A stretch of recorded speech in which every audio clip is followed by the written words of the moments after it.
Aloha, Pali here in the beautiful Amazon. I'm looking above this canopy of trees, and this is a brand new Doko Ga TV adventure across Peru, the Amazon, Machu Picchu, Galapagos, and then some. It's a brand new Doko Ga TV adventure on Hawaii News Now, K5, KHNL, and Hawaiian Airlines in flight. Aloha.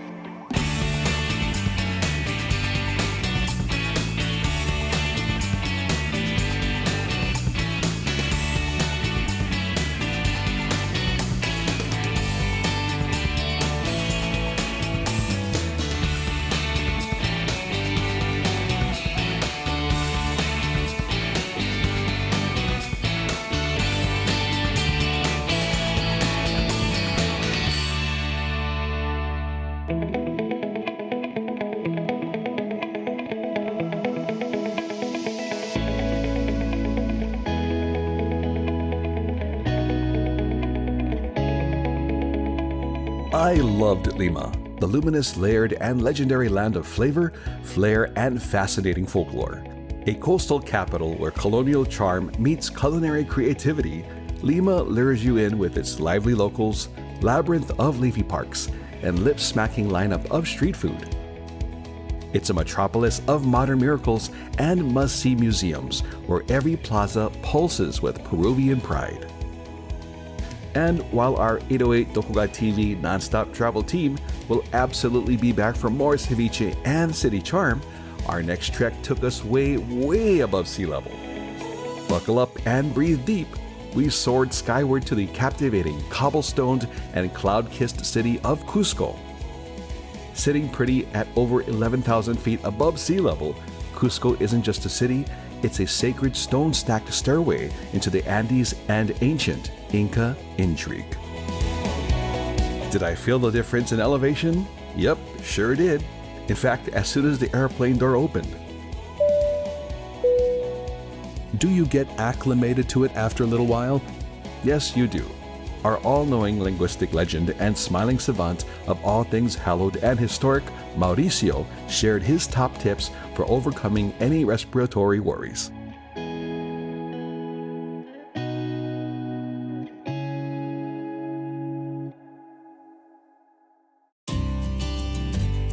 Somewhere between the clouds and the cosmos, at a dizzying 11,200 feet above sea level, our Doko Ga TV nonstop travel voyagers landed in Cusco, a city high in altitude, allure, and awe-inspiring, breathtaking views.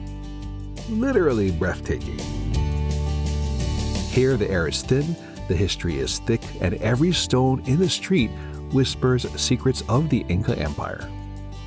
And what better way to begin our Andean adventure than with a deeply rooted, soul-stirring ceremony, a sacred offering to and appreciation of Pachamama, also known as Mother Earth. Led by Laurita, a Quechua shaman wrapped in centuries of tradition and multicolored woven wisdom, she gathered the necessary elements and offered a blessing to each member of our 808 entourage. Wielding cocoa leaves and ancient practices, Laurita was a soul whisperer, channeling gratitude through fire, flowers, and Quechua prayers. And here's the truth. It doesn't matter what your religion, region, or reason is. This isn't about conversion, it's about connection. A heartfelt huddle to honor the heartbeat of our host, Mother Earth. The ritual was a blend of smoke, serenity, and sincerity in the shadow of the Andes, surrounded by sacred stones, sights, and the sweeping skies above. In this ceremony, Pachamama isn't just dirt under your feet, she's the breath in your lungs, the heartbeat of the hills, the very soul of South America. And before we could set off for Machu Picchu, trek across ruins, or taste another bite, it was vital that we give thanks. Here in the cobblestone-clad city of Cusco, we met local legendary guide, Dagmar, Cusco's crowned connoisseur of culture, chronicles, and charm. With a passion for the past and a flair for the fantastic, Dagmar accompanied us through this mesmerizing metropolis. Buenos días again. Aloha. Look and have this amazing view of this pyramid. Yeah, always pyramid. So for us also hiking up to the highest point of the pyramids was so important because we were more close to our gods. Yeah. So in this case, this architect, Incas architect, they converted this kind of like a hills. Look at, these ones are there are hills, but all of these terraces, made as a small pyramids. But these pyramids were not similar to the Egyptian ones. Many times it's a confusion, always pyramid considered that is in a triangle end, But there are other pyramids that is with a platform, platform at the top, where they were they use for the astronomical observatory. So in this case, we can see any more that observatory because as the order of this viceroy after the last Inca was executed in Cusco, so this viceroy in 1572 approximately gave the order that all of these places must be destroyed. So look at these walls that we will see, in a zigzag. So if you see the first corner right here, look at this piece of this. Look at this rock, So huge rock, is one piece making the two angles, So in this case, the Incas architect, they were not built angles with two pieces of rock, So this one is one. Now, how we make our angles, one here, another piece here, and we put like that, in the middle is this cement, right, to join. But no, the Incas architects were not using that. They carved the same rock and they made the angle. You see? So this rock is the container of these two walls actually. So plus these angles, each of the stone, it carves in angles. So if you can imagine that all the rocks are here, right? All the natural rocks are there. So the plan is to build these terraces because the most important astronomical observatory is in the top. So you can imagine now thousands of people working with a lot of rocks. Look at only the first line. This line of rocks. It was fit one by one, the first line. So the half part of the rock is the foundation in this case. They were building only the first line. Then started to chisel the angles. Could you see this angle? For example, right here. So these two rocks, they have one angle here, the other angle there. So they interlocked the same, one by one by one, and then built the second line. The Incas say, you go and go. You work and work in there, 2 months, 3 months, whatever that the Incas gave the order. So these laborers, not slaves.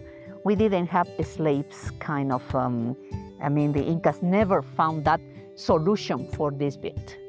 People who were the common people, always that belongs to all of this empire, they must become here occasionally to do their contribution that is considered as a paying taxes.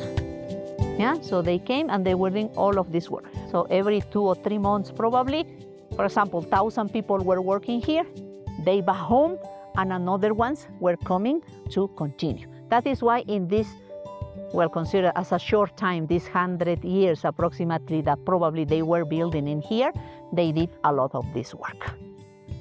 So just follow that is an zigzag. So the zigzag shape, for many ones assume that could be represented the puma's head, so even could be the puma's teeth. So there are different opinions because in this case the chroniclers never mention specifically why. For many ones in this present time they say that the fortress, they said because when they have fightings, they could stay hidden in one or here, so they attack each other.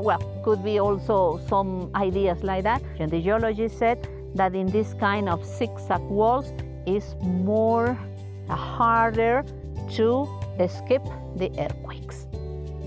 Because it's not the way where the rocks could be splitted or fall down, because the angles, how is one piece, no, supporting in the angle, so the other ones with the interlocking is no one place where they could open like this in the earthquakes.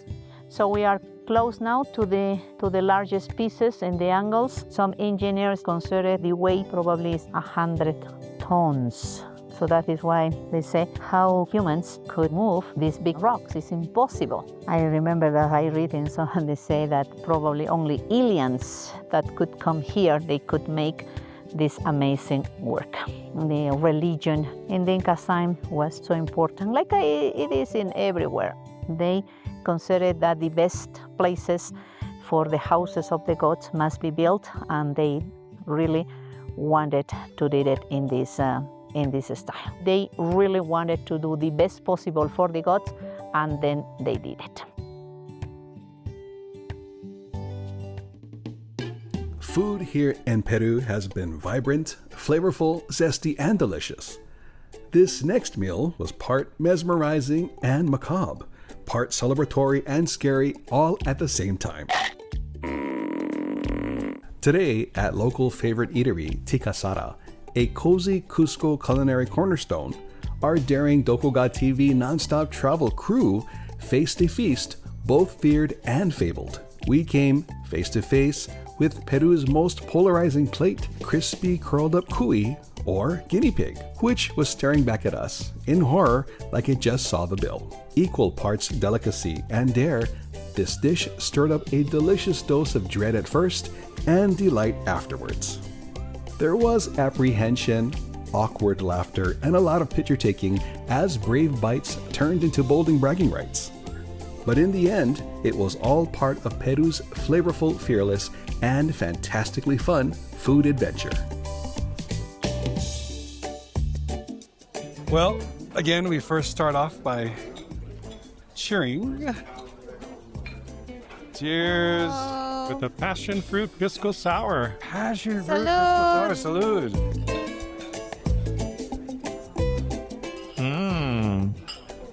Okay, Yummy, tasty. very, very good. Very, very good. So what an adventure, guys. Amazing. First time to South America. It's been amazing. And I remember, Gene, I interviewed you like how many years ago and I asked you where's someplace you wanted to go that you haven't been yet or on your bucket list, and that was one of them. Machu Picchu. Yep. Yeah. Yeah, it's my first time to South America. The food is amazing. Yeah. Speaking of food, Yeah. there is a specialty here that I think you mentioned to me, Gene, when you mentioned that this was your bucket list, and we're going to try it today. It's the cuy. It's a cuy. Cuy is a guinea pig. And Yes. all the tour members come back. All the tour managers come back. They just rave about it. Disclaimer, I had a guinea pig before. Oh, you had it as a pet, As a not you pet. had it as. No, you had no, it no, no. before. First time for me having it. But as Mauricio explained to us, here, a lot of the things that we consider pets, not a lot, but many of them, are food for them. That's their survival. It's a survival. Yeah. So Yeah. we're gonna try that. And as we found out today, it's sort of a celebration dish. That's true. That's right. Right. Yeah. The Right. annual fiesta. Yeah. Everybody has to have some of this And cuy. he also ordered another dish, another delicacy that's very popular here. Alpaca steak. Alpaca steak. Done in some wine braised sauce. So it's going to be awesome, I think. Okay, our model here in the middle, Colleen, is showing off this beautiful. 100% 100% alpaca wool. An original indigenous type of design. Yes. And Beautiful. you two will be eating alpaca steak. It's a circle of life, right? It's a circle of life. And this looks very wonderful on you, by the Thank way. you. So, yeah. Colleen, there you are. Oh, I'm sorry. It has a head, obviously, and a tail, so I'm going to move the head away from you, Colleen. So this is the cuy. Okay. Small piece. I have the plantain. We will not force anything on anybody. This is the piece I'm going with here. What part are you eating? Is that the butt? Sometimes I don't want to know. I'm just rolling with the go. punches. I'm going, okay.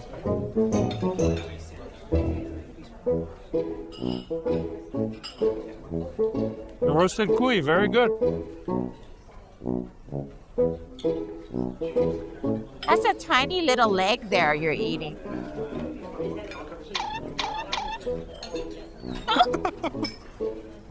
You know what? It does taste like chicken. Like a very deep flavored. Yeah, and the texture, the consistency is a little bit more on the pork side. Very rich flavor. Very rich, a little bit more on the pork side, but It's better than you expected. yeah, because I was absolutely terrified. To be honest with you. The tour guide said they eat alfalfa, so it's a very clean meat, right? 2 more, please. There's not much meat on them. Well, you could start a guinea pig restaurant in Hawaii. How's that? I don't think in the U.S. that would fly, but again, it's one of their main meal sources here. I'm going to move on to the alpaca steak.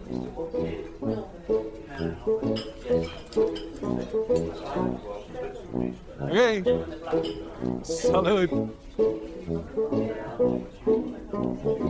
Alpaca. Delicious. Tastes like steak. Tasty. Very good. So, there are many more adventures to come. We're going to continue this lunch here at Tikasara. The rest of our group is thoroughly enjoying the guinea pig. Something different, you know? We're out of our comfort zone here, and we're enjoying everything about this amazing culture, people, this place, and of course, all the delicacies and cuisine here. So, we're going to finish our lunch and roll to more adventures here in beautiful Cusco. As always, mahalo for tuning in to Doko Ga TV. Of course, with the non-stop travel, El Jefe Gene and Colleen over here. Take care, folks. Aloha. Aloha. Salud.